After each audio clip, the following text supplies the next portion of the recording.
O primeiro e principal dever de um pastor é alimentar o rebanho pela pregação diligente da palavra.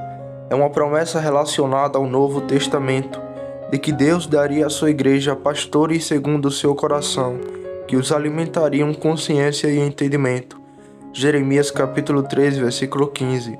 Isso é ensinado ou pregado a palavra, e não de outra forma. Esta alimentação é da essência do ofício de um pastor, quanto ao exercício dele, de modo que aquele que não alimenta, não pode ou não deseja alimentar o rebanho, não é pastor.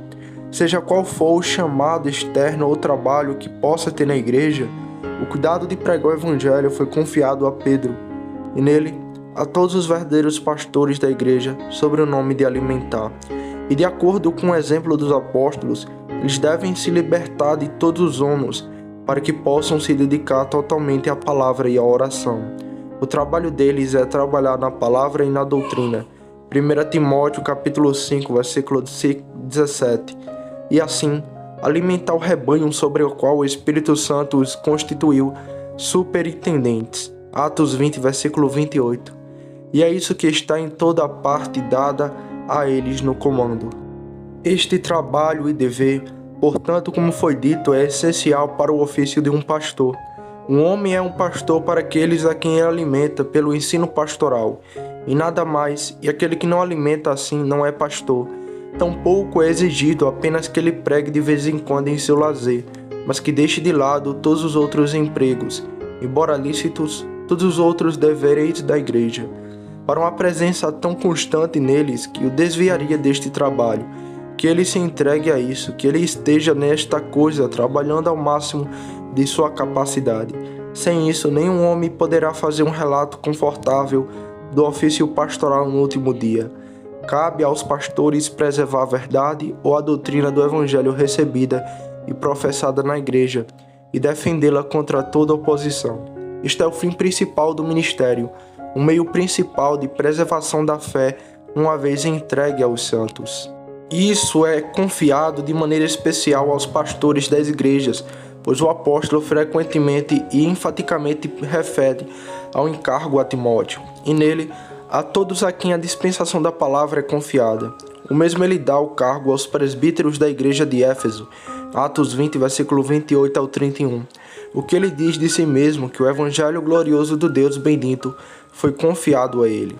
É verdade para todos os pastores de igrejas, que de acordo com sua medida e chamado, e todos devem apontar para o relato que ele dá de seu ministério aqui. Combati o bom combate, acabei a carreira e guardei a fé. A igreja é a coluna e firmeza da verdade, e é assim principalmente em seu ministério, e a negligência pecaminosa desse dever é a causa da maioria das heresias e erros perniciosos que infestaram e arruinaram a igreja. Aqueles cujos dever era preservar a doutrina do evangelho inteira em sua profissão pública, muitos deles falaram coisas perversas para atrair discípulos após si. E de bispos e presbíteros, professores públicos, têm sido os líderes das heresias.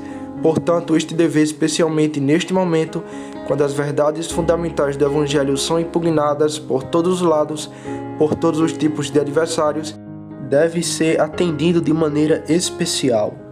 Várias coisas são exigidas aqui, como primeiro, um conhecimento claro, sólido e abrangente de toda a doutrina do evangelho, obtido por todos os meios úteis e comumente prescritos para esse fim, especialmente pelo estudo diligente das Escrituras, com oração fervorosa por iluminação e compreensão. Os homens não podem preservar para os outros o que eles mesmos ignoram. A verdade pode ser perdida tanto pela fraqueza quanto pela maldade. E o defeito aqui, em muitos, é deplorável. Segundo, amor pela verdade, que eles aprendam e compreendam, a menos que vejamos a verdade como a pérola, como aquilo que é valorizado de qualquer maneira, comprado por qualquer preço, como aquilo que é melhor do que todo mundo, não devemos nos esforçar para preservá-la com a diligência necessária.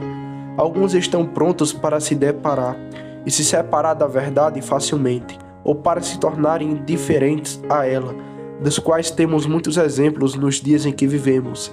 Era fácil dar exemplo de várias verdades evangélicas importantes, pelas quais nossos antepassados na fé lutaram com toda seriedade e estavam prontos para selar com seu sangue, que agora são totalmente consideradas e contestadas por alguns que pretendem sucedê-los em sua profissão.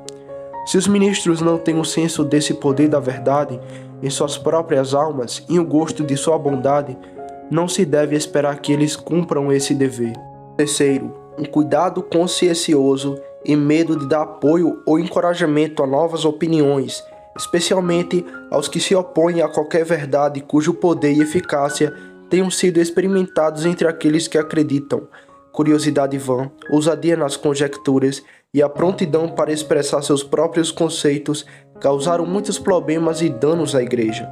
Quarto, aprendizado e capacidade mental para discernir e refutar as oposições dos adversários da verdade, e assim calar suas bocas e convencer os opositores.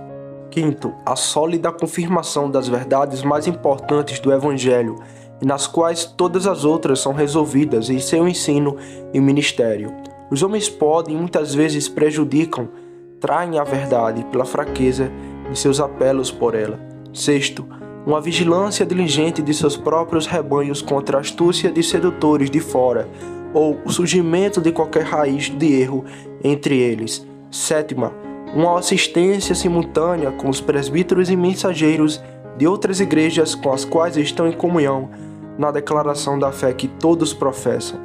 É evidente que aprendizado, trabalho, estudo, esforço, habilidade e exercício das faculdades racionais são normalmente necessários para o correto cumprimento desses deveres, e onde os homens podem ser úteis para a igreja em outras coisas, mas são defeituosos nestas, tornam-se eles andarem e agirem com circunspecção e humildade, frequentemente desejando e aderindo aos conselhos daqueles a quem Deus confiou mais talento e habilidades.